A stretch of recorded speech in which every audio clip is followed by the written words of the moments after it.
هلو، أنا دلال وأريد شاهين يسوي لي سمبوستين، واحدة مالحة وواحدة حلوة، أهم شي كرانشي. باي. يموت الدليلين دلولة. طبعا دلال أختي وهي تموت على السمبوسة صار دلولة. بالبداية جيب لنا بصلاية، لا مو انتي، خلي ماما. بصلاية قصيها بالنص، قطعيها كلش ناعم. بطاوة راح نخلي شوية هواية زي زيتون، ونخلي فوقها لحم مثروم، وراح نقلبه إلى أن ينحمس كلش زين. هسه راح نخلي فوقها كمية البصل، وراح نعطيه تقليبة سريعة. نشيله من النار ونخلي فوقها 4 طنون ملح او الكاسه كلها، وشويه هوايه فلفل اسود. نشيل اللحم مالتنا نخليه بكاسه. هنا أنا عندي جبن موتزاريلا، راح اقطع شرايح كلش خفيفه، وبعدين راح اقطعها همينه كلش ناعم. هسه راح نشيل الجبنه ونخليها فوق اللحمه، ويصير عندنا حشوه جبن ولحم، لان ما اريد سمبوسه لحم سمبوسه جبن وتقعد تحتار انت يا وحده تاكل منهم. اثنينهم سويه بعد احسن. راح نخلي فوقها خاشوقه كبيره ديجون ماسترد او اي خردل انتم تحبوه، والمكون السحري واللي هو مايونيز. ربع طن مايونيز راح ينطيها يعني فد قوام ما احكي لكم، جربوها. ننطيها خلطة سريعة، وهاي الخلطة مالتنا صارت جاهزة. هنا أنا عندي عجينة سمبوسة من سويتس، راح أطلعها من الكيس وراح أشيلها أخليها داخل خاولي مبللة تبقى عندنا رطبة أطول فترة ممكنة.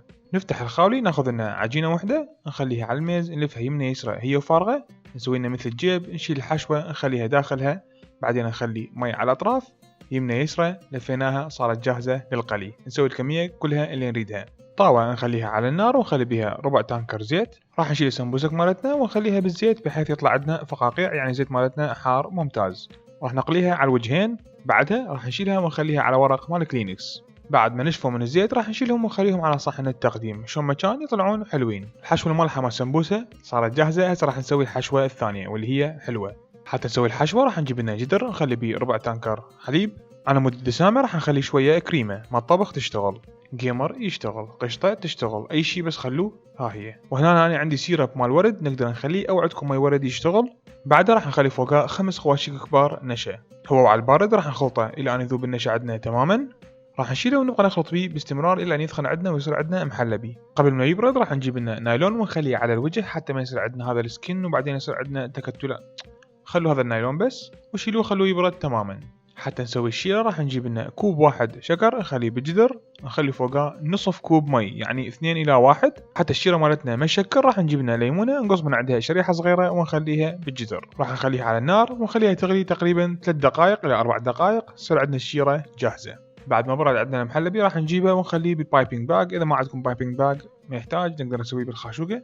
بهاي الوصفة راح استعمل العجينة الثانية من سويتس واللي هي البلدي، راح نقصها ونطلعها ونخليها همينة جوا الخاولي. هسه راح ناخذ لنا من العجينة مال السمبوسة ونخليها ونصفها على الميز وحدة بصف اللخ. بالطرف الأول راح نخلي هواية حشوة، وبالطرف الأخير راح نخلي نقطة حشوة. وهسه راح نلفهم يمنى يسرى يمنى يسرى إلى أن يصيرون عندنا على شكل سمبوسة، والنقطة الأخيرة مال الحشوة راح نلزق بيها العجينة حتى ما تنفتح عندنا. هسه راح نشيلهم ونخليهم بالزيت مالتنا ونقليهم نحمصهم على وجهين. هسه راح نشيلهم ونخليهم على ورق مال كلينكس. بعدها راح نشيلهم ونخليهم بالقطر او الشيره، ونشيلهم ونخليهم بصحن التقديم. اللي يحب شيره هوايه يبقيها فتره اطول، واللي يحب شيره اقل يبقيها فتره اقل. وهاي الفيكه انا اكتشفتها وحدي وما حد قال لي شلوني. حتى ننهي الطبق مالتنا راح نخلي فوقها الورد المجفف. بسم الله، صار وقت نذوقها. الحشوه المالحه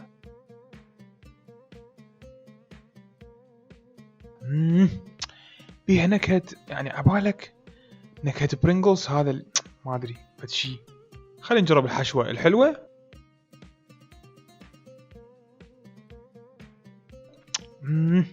يعني هاي مو زنود الست، زنود الأستاذ.